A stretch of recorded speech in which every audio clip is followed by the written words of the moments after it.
Hello, મારું નામ છે ડોક્ટર પાર્થ શનીશ્વરા. હું ઇન્ટરવેન્શનલ કાર્ડિયોલોજિસ્ટ છું, સુરત હાર્ટ ક્લિનિક સુરતમાંથી. મને ઘણા પેશન્ટ પૂછતા હોય છે, સાહેબ અમને થોડો અહીંયા ઝીણો દુખાવો છાતીમાં થયા રાખે છે, અમને બહુ ડર લાગે છે કે શું આ હૃદયને કારણે થશે, શું અમને એટેક આવી જશે. બહુ અત્યારે લોકોને ડાઉટ થાય છે. આપણે આજકાલ ન્યૂઝમાં સાંભળતા હોય છે કે નાની ઉંમરમાં એટેક આવે છે. નાની ઉંમરમાં એટેક આવવાથી લોકો હોસ્પિટલ પણ પહોંચી શકતા નથી. તો શું આપણને થતું આ ઝીણો દુખાવો હૃદયને કારણે જ હશે? આપણને સ્વાભાવિક છે એ સવાલ થવાનો જ છે કે ભાઈ ક્યારેક મને અહીંયા દુખાવો થાય છે, મને ક્યારેક છાતી ભારે લાગે છે, શું મને એટેક તો નહીં આવી જાય? મારા પપ્પાને એટેક આવેલો, મારા મમ્મીને આવેલો, દાદા દાદીને હતું, મને તો એટેક નહીં આવી જાય. ઓકે, તો એ આપણે જાણવું ખૂબ જરૂરી છે કે આપણા છાતી ઉપર થતા બધા જ દુખાવા હૃદયને કારણે હોતા નથી.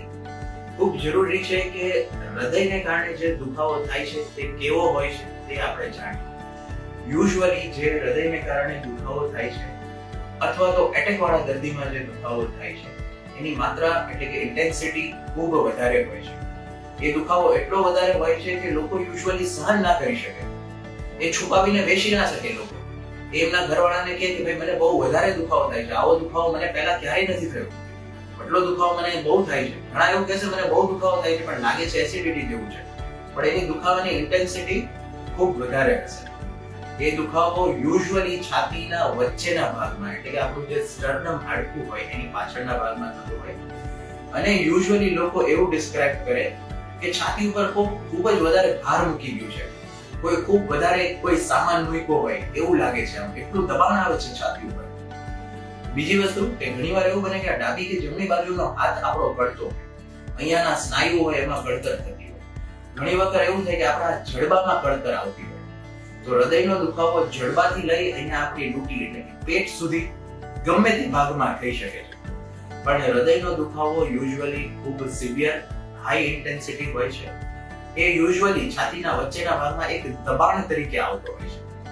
ઘણીવાર ડાબી બાજુનો હાથ અથવા જમણી બાજુનો હાથ અથવા તો જડબામાં કળતર જોવા મળતું હોય છે.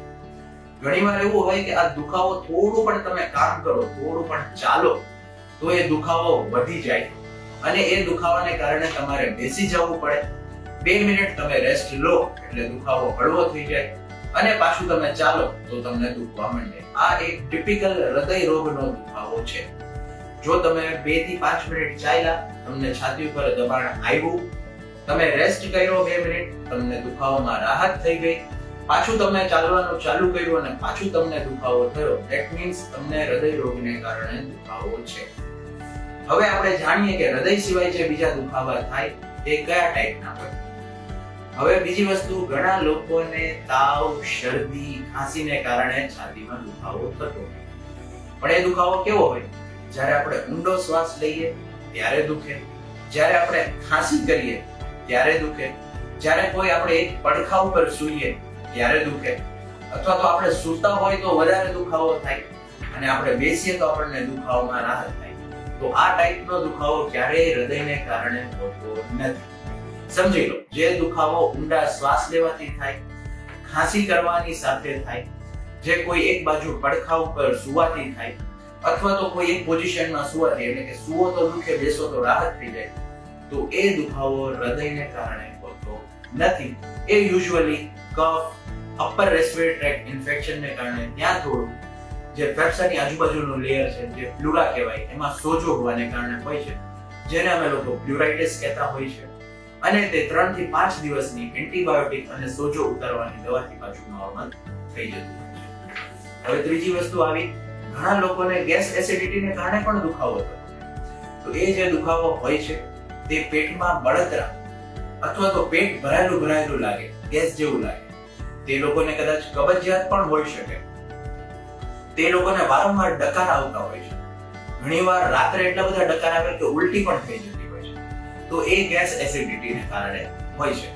જેમ કે પેટમાં બળતરા થવી, ડકાર આવી, પેટ ભરેલું લાવવું, કબજિયાત રહેવું, આ બધા એક ગેસ એસિડિટીની નિશાની છે. તો એના માટે ગેસ એસિડિટીની સારવાર કરવાની છે. હવે નેક્સ્ટ આવ્યું, ઘણાને ક્યાંક પડી ગયા હોય, ઘણાને કોઈ વખત વાગ્યું હોય તો એને કારણે પણ છાતીનો દુખાવો થાય. તે સ્નાયુનો દુખાવો હોય અથવા તો હાડકાનો દુખાવો હોઈ શકે છે.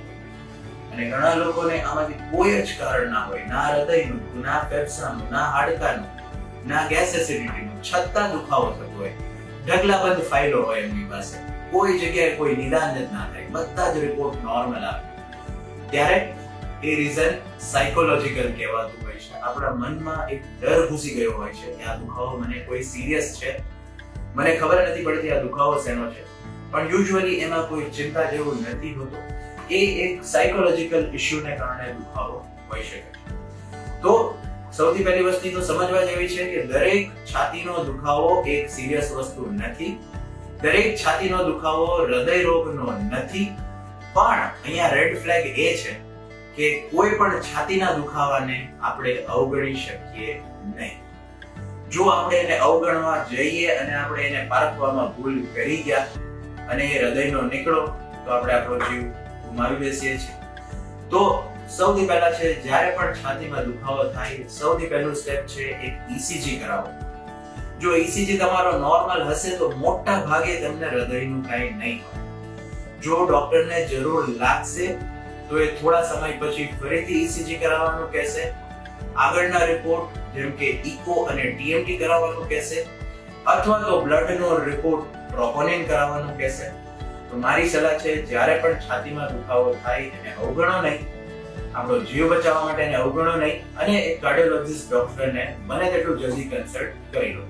રિપોર્ટ્સ નોર્મલ આવશે, આપણા મનમાંથી ડાઉટ નીકળી જશે, અને ડાઉટ નીકળી જશે ત્યારે 90% દુખાવો મટી જશે.